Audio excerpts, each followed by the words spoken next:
जय भीम नमोबुद्धाय। बघूया आजच्या घडामोडी। पश्चिम महाराष्ट्रातील सर्वात मोठ्या असणाऱ्या कोल्हापूर जिल्हा इचलकरंजी शहरातील डॉक्टर बाबासाहेब आंबेडकर बुद्ध विहारामध्ये वर्षानिमित्त ग्रंथ वाचन, पंचशील, त्रिशरण पठण करण्यात आले।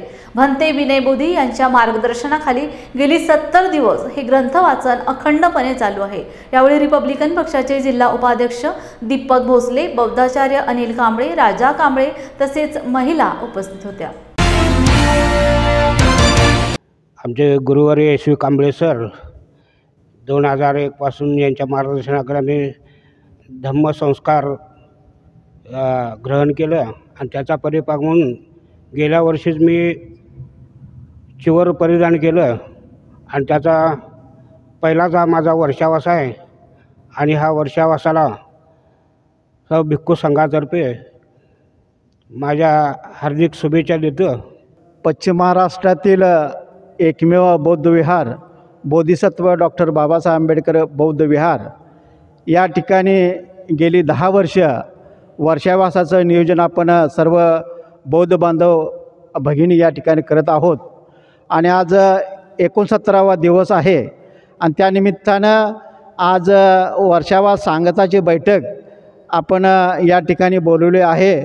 त्या सांगता समारंभासाठी डॉक्टर बाबासाहेब आंबेडकर बौद्ध विहारी संकल्पक राजाभाऊ कांबळे, त्याचबरोबर आमचे वडीलधारी मंडळी बाबस दादा, त्याचबरोबर आमचे मित्र नवल गौतम सर, त्याचबरोबर महिला मंडळ या ठिकाणी उपस्थित आहेत। तत्पूर्वी मी नाव विसरून गेलो, आदरणीय भंते विनय बोधीजी या वर्षावासाचं नियोजनामध्ये ते मार्गदर्शन करत आहेत। या सगळ्याच्या माध्यमातून आपण पश्चिम महाराष्ट्रामध्ये एक धम्माचं चांगल्या प्रकारे काम या ठिकाणी करत आहोत आणि त्याचा प्रसार पूर्ण पश्चिम महाराष्ट्रामध्ये सध्या होत आहे आणि त्यानिमित्तानं दररोज गेली 3 महिने संध्याकाळी 7 ते 8 या वेळेत आपण त्रिशरण, पंचशील आणि बुद्धवंदना, धम्म आणि संघवंदना आपण या ठिकाणी घेत असतो आणि त्याचबरोबर परमपूज्य डॉक्टर बाबासाहेब आंबेडकरांनी लिहिलेला ग्रंथ बुद्ध आणि त्याचा धम्म या ग्रंथाचं वाचन आपण या कालखंडामध्ये करत आहोत आणि ह्या गोष्टी करत असताना एक धम्माला किंवा आपल्या समाजाला दिशा देण्याचं काम हे एकमेव बुद्धविहार आहे। त्याची भव्यता देखील मोठी आहे आणि त्याप्रमाणे काम हे त्याप्रमाणे चालू आहे आणि त्यानिमित्तानं आज मी लॉर्ड बुद्धाच्या माध्यमातून आपल्या सूचित करू इच्छितो की आपल्या धम्माचं नातं पूर्ण पश्चिम महाराष्ट्रामध्ये व्हावं ही या ठिकाणी सदिच्छा व्यक्त करून आज या ठिकाणी वर्षावासच्या सांगता समारंभाची मीटिंग आदरणीय विनय बोधीजी यांच्या उपस्थितीमध्ये, बौद्धाचार्य अनिल कांबळे यांच्या उपस्थितीमध्ये सर्व बौद्ध उपासकांच्या बैठकीमध्ये संपन्न होत आहे। मी एवढाच आढावा घेतो की सर्वसाधारण 1988 साली या विहाराची स्थापना करण्याचा निर्णय झाला। 97ला या ठिकाणी खडा पडला, बांधकाम 2005पर्यंत पूर्ण झालं आणि 2005 नंतर प्रचंड प्रमाणात या ठिकाणी काम चालू आहे। आज या विहारचं 20-25 वर्ष झाल्यामुळं सेकंड एक्सपान्शन म्हणजे दुरुस्तीचं काम चालू आहे आणि त्यामुळं थोडंसं विस्कळीतपणा आलेला आहे, परंतु विहाराचं पूर्ण काम होताच, पूर्ण क्षमतेने विहार चालू होताच आम्ही पूर्व ताकदीनं आम्ही उतरून बौद्ध धम्माचं अत्यंत चांगल्या पद्धतीने काम करू। जो बाबासाहेबांचा संदेश आहे तो आम्ही भारतभर पोचू एवढीच या ठिकाणी मी अपेक्षा व्यक्त करतो आणि आपण सर्वांनी धम्मकार्यास शुभेच्छा द्याव्या ही विनंती करतो। मला लहानपणापासून सामाजिक व राजकीय क्षेत्राची आवड आहे। विधानसभा निवडणुकीसाठी अद्याप कोणत्या पक्षाकडे मागणी केली नाही, पण महायुती सरकारने संधी दिल्यास मी निवडणूक लढण्यास तयार असल्याचे आंतरराष्ट्रीय कार रेसर कृष्णराज महाडिक यांनी पत्रकार परिषदेत माहिती दिली। नागपूरच्या रस्ते विकासासाठी 25 कोटी निधी जो आपण फेब्रुवारी महिन्यामध्ये आणला होता, त्याबद्दल मी सगळे डिटेल्स आजच्या पत्रकार परिषदेमध्ये दिलेली आहे। लोकसभा निवडणुकी निवडणूक लागल्या होत्या, त्याचबरोबर आज पावसाळ्याचा अजून सीझन चालू आहे असं दिसतंय. त्यामुळे आम्हाला ह्या कामांना सुरुवात करायला थोडासा उशीर झाला, परंतु येणाऱ्या महिन्यामध्ये हे सगळ्या कामांची सुरुवात आपल्याला कोल्हापूरमध्ये शहरामध्ये होताना दिसणार आहे. त्याचबरोबर भीमा स्विमिंग टँकसाठी आपण 2.5 कोटी रुपयाचा निधी आणलेला आहे आणि कोल्हापूरच्या कचरा व्यवस्थावरती सुद्धा मी आज काम करत आहे. राज्य सरकारची ह्यामध्ये खूप मोठ्या प्रमाणात मदत झाली आहे. मी महायुती सरकारचं, एकनाथजी शिंदे साहेबांचं, देवेंद्रजी फडणवीस साहेब असतील, अजितदादा पवार साहेब असतील, डॉक्टर श्रीकांतजी शिंदे साहेब असतील आणि खासदार धनंजय महाडिक साहेब असतील, या सगळ्यांचं मनपूर्वक आभार मानतो. आणि येणाऱ्या काळात विधानसभासुद्धा येत आहे. मला अनेक लोकांनी त्या संदर्भात सुद्धा प्रश्न विचारत आहेत, पण आम्ही महायुती म्हणून तिन्ही पक्ष एकत्र आहे. जे काही वरिष्ठ लेवलला निर्णय होतील आणि उमेदवार ठरवले जातील त्यांच्या पाठीशी आम्ही सगळेजण उभा राहील. मला राजकीय क्षेत्रात काम करण्याची इच्छा आहे. जर मला संधी दिली, जर मला सांगितलं गेलं तर मी ते करू. आमदारकीसाठी तुम्ही इच्छुक आहातच? मी समाजकार्य करतोय. ह्या संपूर्ण गोष्टीला कुठं तर लोकांकडनं प्रतिसाद मिळालेला आहे. लोकांची कुठंतरी इच्छा दिसते, त्यामुळं माझं नाव आज विधानसभेसाठी चर्चेत आहे. मी जर सांगितलं मी माझं काम करत आहे, मी कुठंही कुणाला माझी काय अपेक्षा हे सांगायला सुद्धा गेलेलो नाही आहे. मला जर वरिष्ठ लेवलला जर खासदार साहेबांकडनं हा आदेश आला तर मी ही जबाबदारी घ्यायला तयार आहे. आरक्षण बचाव कृती समितीद्वारा आयोजित नागपूर ते मुंबई मंत्रालयावर निघणारी आरक्षण बचाव रॅली नांदेड येथे दिनांक 30 सप्टेंबर रोजी मुक्कामी येणार असून या रॅलीचे नांदेडात जंगी स्वागत करण्यात येणार आहे. ही रॅली 1 ऑक्टोबर रोजी सकाळी 8 वाजता शहरातील महात्मा फुले व सावित्रीबाई फुले यांच्या पुतळ्यापासून ते भारतरत्न डॉक्टर बाबासाहेब आंबेडकर यांच्या पुतळ्यापर्यंत काढण्यात येऊन पुढे लातूर मार्गे मुंबईकडे रवाना होणार असल्याची माहिती आरक्षण बचाव रॅली स्वागत समारोह समितीचे अध्यक्ष इंजिनियर भरतकुमार कानिंदे यांनी दिली.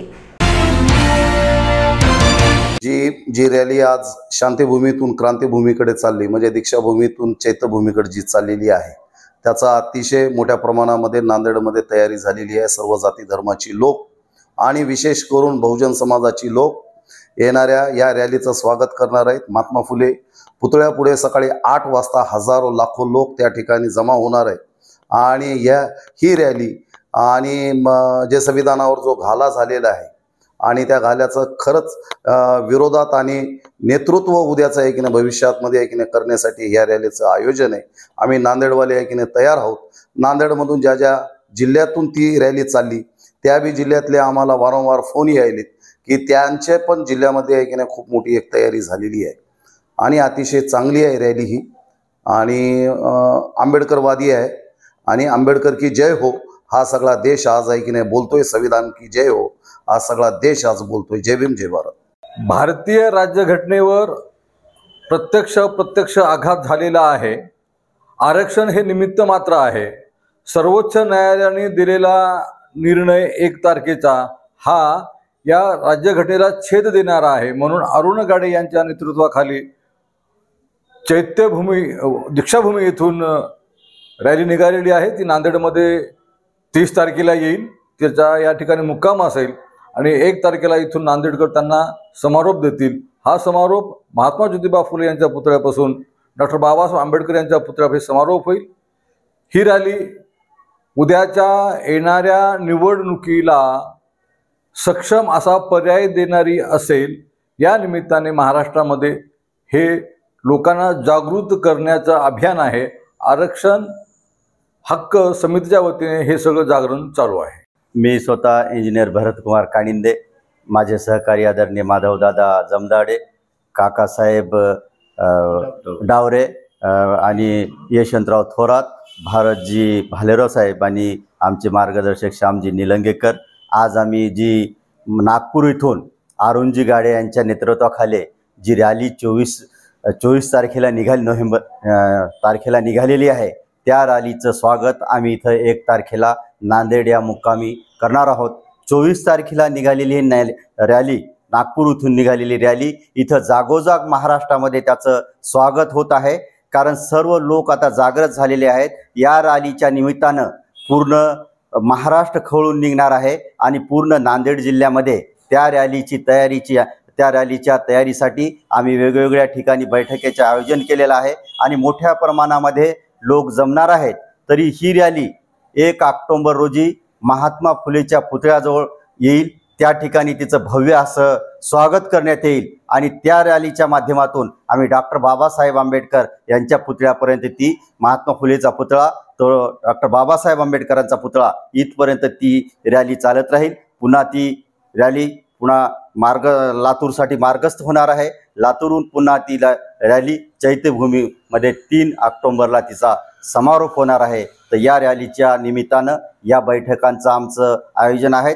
या नांदेड जिल्ह्यामध्ये वेगवेगळ्या ठिकाणी वेगवेगळ्या विहाराच्या ठिकाणी आम्ही बैठका घेतलेल्या आहेत। त्या बैठकाच्या माध्यमातून आम्ही लोक जमा करत आहोत आणि या स्वाभिमानी अशा आरक्षण बचाव रॅली निघालेली आहे। त्या रॅलीचं आम्ही मोठ्या प्रमाणामध्ये स्वागत करणार आहोत। आमचे सहकारी सर्व आमच्या सोबत आहेत। तरी सर मी या टीव्हीच्या माध्यमातून नांदेडकरांना अशी विनंती करतो की आपण या रॅलीच्या स्वागतासाठी 1 ऑक्टोबर रोजी आपण महात्मा फुलेच्या पुतळ्यासमोर जमवून सर्वांनी सहकार्य करावं अशी मी सर्वांना सकाळी 8 वाजता 1 ऑक्टोबरला सर्वांना विनंती करतो की त्या ठिकाणी आपण या रॅलीच्या स्वागतासाठी जमाव। जय भीम, जय क्रांती।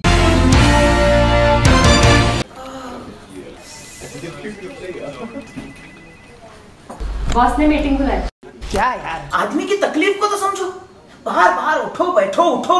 जनाब, तकलीफ उठने बैठने की नहीं, तकलीफ बवासीर की है। बवासीर, फिशर, भगंदर, पाइलोनियल साइंस का आयुर्वेद तथा आधुनिक लेजर से उपचार। अभ्युदय पाइल्स लेजर हॉस्पिटल, लोहार समाज भवन के पीछे, महापुष्प सोसाइटी, शताब्दी नगर चौक से मनीष नगर रोड, नागपुर। कॉल और विजिट करें www.pilesfistulacure.com।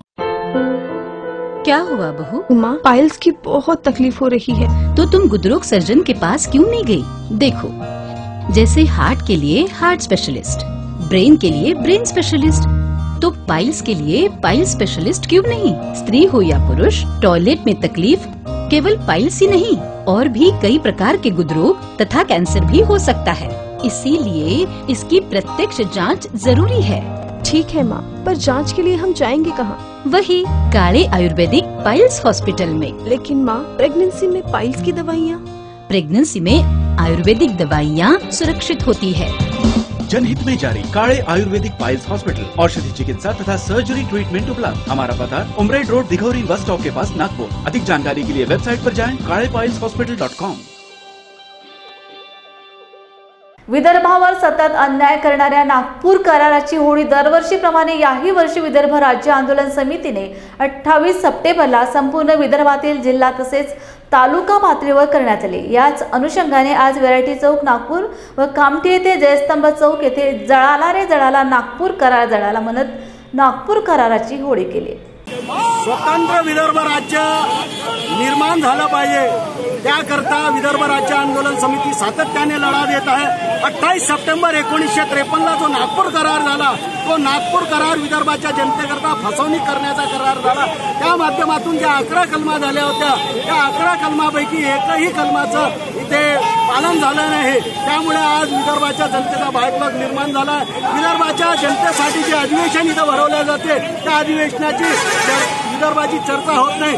6 हप्त्याचं अधिवेशन सांगून फक्त हप्त्यावरावर आणलेलं अधिवेशन, आणि अशा याच्यात युवकांचं मोठा पलायन होत आहे। युवकांची घटती संख्या आहे, त्याला सर्वस्वी जबाबदार महाराष्ट्र सरकार आहे। आणि हा जो नागपूर करार आहे, हा टोटल फसवा करार आहे। म्हणून आज आम्ही हा फसवा कराराला इथं काढला आहे आणि महाराष्ट्रवाद्यांनी चले जाऊचा नारा इथं दिला आहे। आणि विदर्भ राज्य आंदोलन समिती विदर्भ घेतल्याशिवाय आता राहणार नाही। कटेंगे मगर हटेंगे नाही, लाठी खाऊ गोडी खाऊ विदर्भ राज्य मिळवू, हा एक मात्र नारा बुलंद घेऊन आता आम्हाला राज्य घ्यायचं, याच्यासाठी आम्ही आता नागपूर कराराची होळी केली आहे। महाराष्ट्र ग्रामीण जीवनोन्नती अभियानांतर्गत उमेद उपक्रम राबविला जातोय। या उपक्रमाअंतर्गत बचत गटाच्या महिला तसेच इतरही कंत्राटी कर्मचारी सेवा देत असतात।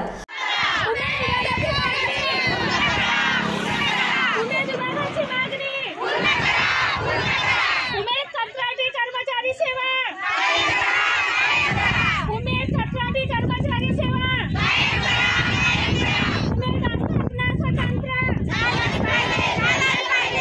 मात्र त्यांना तुटपुंज्या मानधनामध्ये कार्य करावे लागते।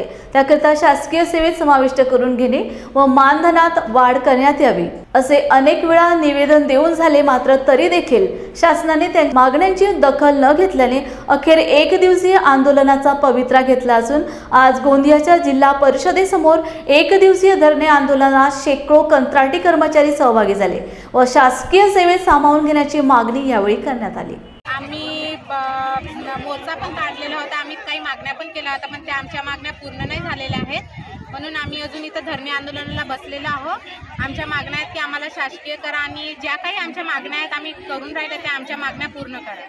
आजपासून आमचे आंदोलन सुरू झालेलं आहे आणि आमचे जे कामं आहेत आम्ही ते कामं पूर्ण ठप्प केलेले आहेत। सर, महाराष्ट्र राज्य ग्रामीण जीवनोन्नती अभियानांतर्गत आम्ही धरणे आंदोलनाला बसले आहोत।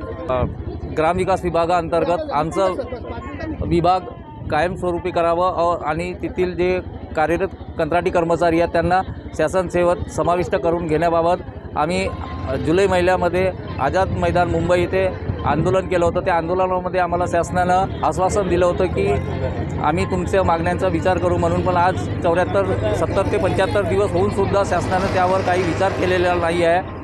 त्यामुळे आम्ही एक दिवसाचं धरणं आंदोलन इथं करत आहोत। इथं उमेद अभियानाअंतर्गत म्हणजे ग्रामीण गोंदिया म्हणलं तर ग्रामीण भागातील एरिया आहे। ह्या एरियामध्ये बऱ्याचशा महिला ह्या उमेद अभियानाशी निगडीत आहेत। याकरिता आम्हाला जसं उमेद अभियान हा शासनाला सगळं ऑनलाईन काम वर्क करून देत आहे, विशेष म्हणजे ग्रामीण भागात असून सुद्धा इथं नेटवर्कचं प्रमाण हा कमी असतो, त्या कारणाने आपल्याला म्हणजे ऑनलाईन काम करायला थोडंसं अडचण जात आहे। याकरिता आम्हाला मोबाईल पण हवं आहे, जेणेकरून आम्ही शासनाला योग्य त्या प्रमाणात वेळेवर आपण ऑनलाईन करून त्यांना डाटा सबमिट करता येईल। त्याच आपल्याला कायमस्वरूप होणे म्हणजे करणे आहे आणि ग्रामविकास विभागाअंतर्गत आम्हाला म्हणजे समाविष्ट करणे। डॉक्टर बाबासाहेब आंबेडकर चौक परिसरातील शहीद स्मारक येथे शहीद भगतसिंग यांची मोठ्या उत्साहात जयंती साजरी करण्यात आली। यावेळी माजी सैनिक तथा सामाजिक कार्यकर्ते डॉक्टर अलीम पटे यांच्यासह विविध सामाजिक संघटना, राजकीय पक्षाच्या पदाधिकाऱ्यांनी शहीद भगतसिंग यांना अभिवादन केले। मंजिल तक पहुंचाएंगे, अरे शहीदा तेरे अरमानों को मंजिल तक पहुंचाएंगे। भगत सिंह राजगुरु सुखदेव जिंदाबाद जिंदाबाद जिंदाबाद। भगत सिंह राजगुरु सुखदेव अमर रहे अमर रहे अमर रहे। भगत सिंह का नारा है इंकलाब जिंदाबाद। भगत सिंह का नारा है इंकलाब जिंदाबाद। भगत सिंह का नारा है इंकलाब। आजम भगत सिंह आज इनकी जयंती है, हम सब यहाँ पे जयंती मनाने आए हैं। उनको मेरा क्रांतिकारी अभिवादन। जो उनके शेर थे जिसको वो गुनगुनाया करते थे, शहीद राम प्रसाद बिस्मिल के, सरफरोशी की तमन्ना अब हमारे दिल में है, देखना है जोर कितना बाजुए का दिल में है, वक्त आने पे बता देंगे ऐ तुझे आसमां, हम अभी से क्या बताए क्या हमारे दिल में है। यही जज्बात और यही प्रेरणा हर जवान को जो देश के लिए मर मिटने के लिए तैयार है, ये शहीद भगत सिंह ने दिए के हमको गई है। आज उनका जयंती हम मना रहे हैं और बहुत हर्षोल्लास से सब लोग मना रहे हैं। मैं सभी को उनकी जयंती के ऊपर क्रांतिकारी अभिवादन देता हूँ। जय भीम इंडियाच्या बातमीपत्रात वेळ झाली, इथेच थांबण्याची। पुन्हा भेटूया ताज्या घडामोडी घेऊन। जय भीम।